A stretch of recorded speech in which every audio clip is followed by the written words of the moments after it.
Welcome guys to another adventure dito sa What's Up with Boss Art. So today, na-invite kami sa ride. So lumarga ang tropa dito sa San Jose del Monte, Bulacan sa Padre Pio.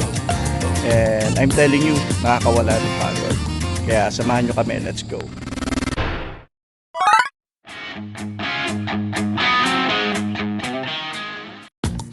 And of course, dahil nga may ride, gear on! Here we go! Kaya nagmamadali ako eh. And syempre, huwag kalimutan ng helmet. Yan no? Wow, guwapo!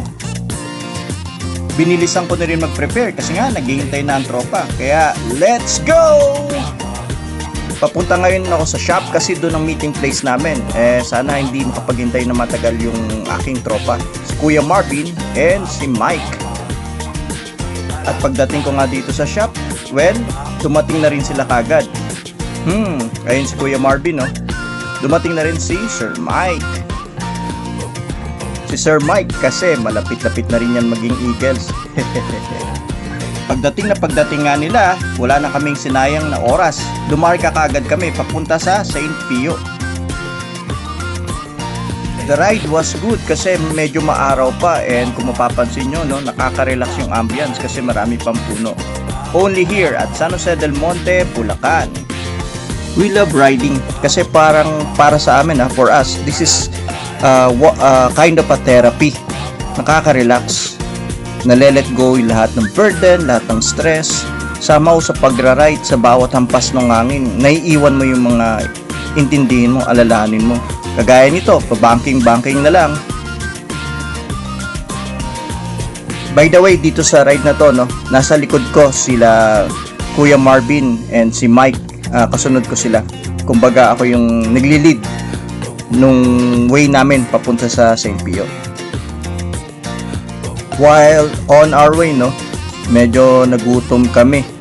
And naisipan namin mag-drop by sana. Saan kaya pwede kumain dito? Buti na lang may nadaanan kami ditong lugawan. Sabi nila, masarap daw ang lugawan dito.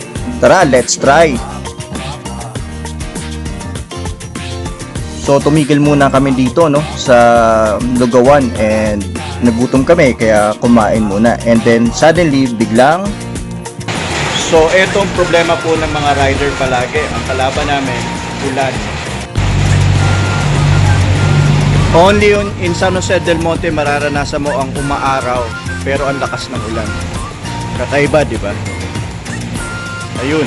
So nagpatila muna kami dito sa may, di ko alam kung anong lugar to eh. Minuyan yata, sa Minuyan. Syempre, kumain din kami dito. Ang sarap ng ulam guys. Pag napadaan kayo, kain kayo dito sa lugar nila ate.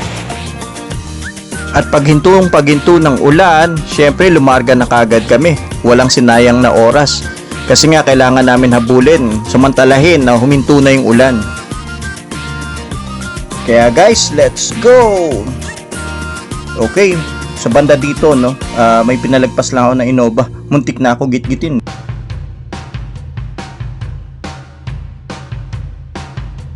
The most interesting part sa pagra-ride dito going to St. Pio is yung ambience. Dahil makikita mo, marami pang puno, sariwa ang hangin, and malamig din yung hangin. Kaya napakasarap mag-ride dito sa papunta sa St. Pio. By the way, pasensya na kayo sa camera ko, maalog. Wala pa kasi yung camera na may stabilizer eh. Baka naman may maawa sa akin dyan. Baka naman. And finally, dumating na kami dito sa staging area kasi kailangan namin i-park yung motor dahil bawal bitbitin sa dito taas. na kami sa staging area sa papunta sa Padre Pio. So malayo pang lakarin. Yung dalawa busy pa kakaayos ng mga gamit. Subat pa oh. Mga kamarites, tara let's. Dito tayo sa bundok. Doon ang daan papunta sa taas. Mga 2 kilometers paakyat doon sa malaking statwa. Tara let's guys. So ito na po, lakad with Kuya Marvin and Mike from Smart. Yun. This is the starting stage papunta sa Padre Pio. So, hintayin natin. Mga 2 kilometer na hike to. Paakyat, 60 degrees. So, kung tatawagin namin to sa smart turn, this is a highland site. Ngayon ka na ba nakapunta dito? Sa Buscalanos, malala dito. Kaya sige, lakad. Welcome to Padre Pio, guys.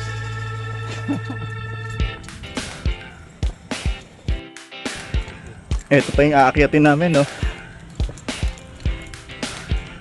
Ganyang kataas. Sige, lakad. Umpisa pa lang to. Paakyat. Papunta dito.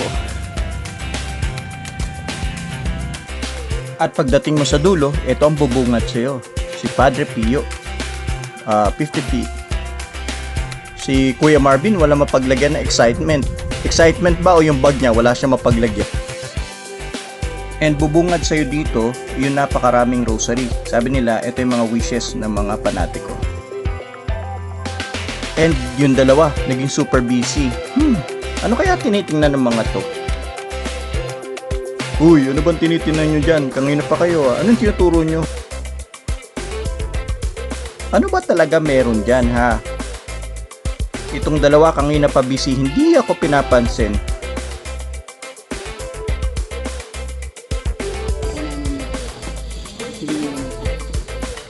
Ano ginagawa nitong dalawang to?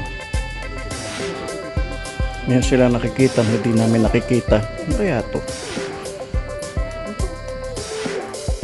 Anyways, no, iniwan ko muna yung dalawa and nag-ikot-ikot. Well, this is the view sa taas.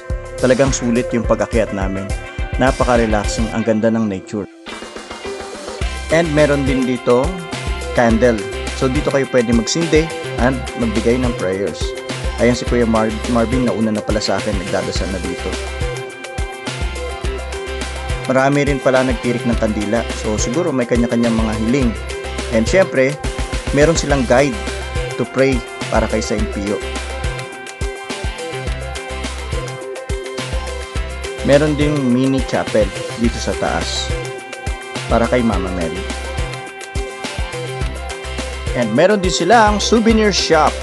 Siyempre sa mga devotees, of course gusto makakuha ng mga accessories, items na kay Padre Pio. Dito yung magandang place. Ito may mga malalaking Padre Pio para sa bahay. And also meron din mga miniature na Padre Pio para sa sasakyan. And of course, meron din mga Mama Mary.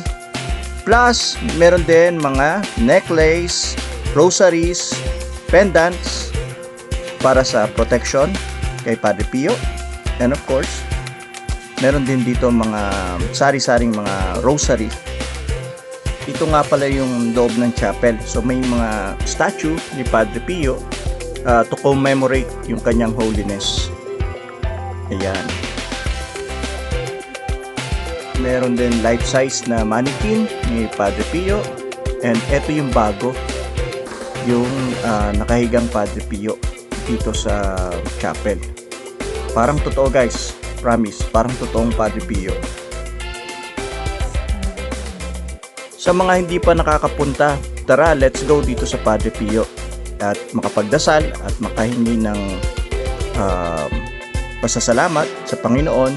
This is a perfect spot. Sarap talaga na may photographer, oh. Grabe, oh. Kanya-kanyang pose, oh. Sana all may photographer. Yun, oh.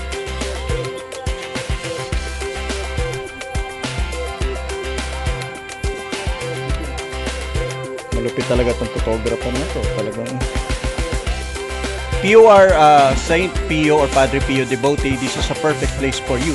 Kasi dito sa place na to, yung mga devotee, they are trying to pray with Saint Pio and somehow make their wishes.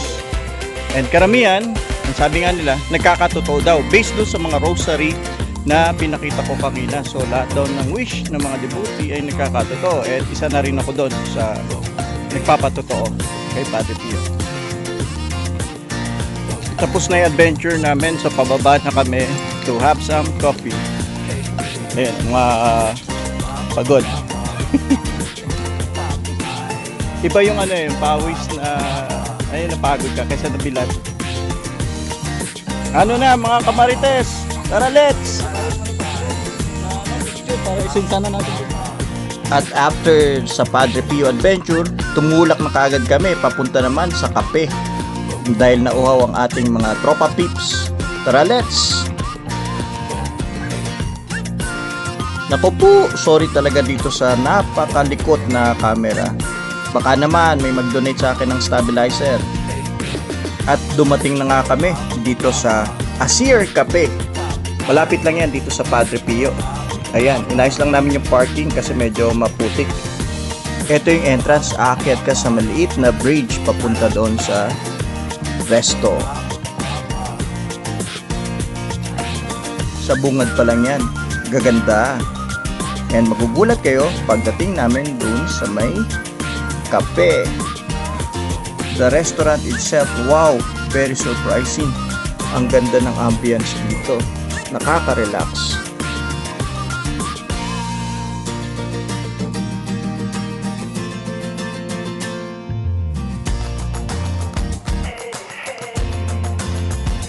Pagkatapos umorder, umakyat na kagad kami para humanap ng pwesto dito sa taas.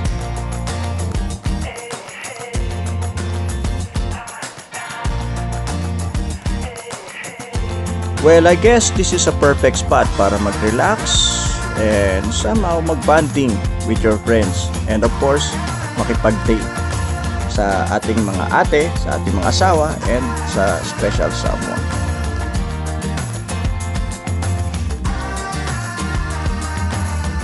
Well, I guess dito na siguro nagtatapos ang aming adventure and maraming salamat Kuya Marvin and Mike para sa isang napakasarap na ride ngayong araw na to. Abangan nyo na lang ang susunod na adventure namin dito lang sa What's Up with Boss R.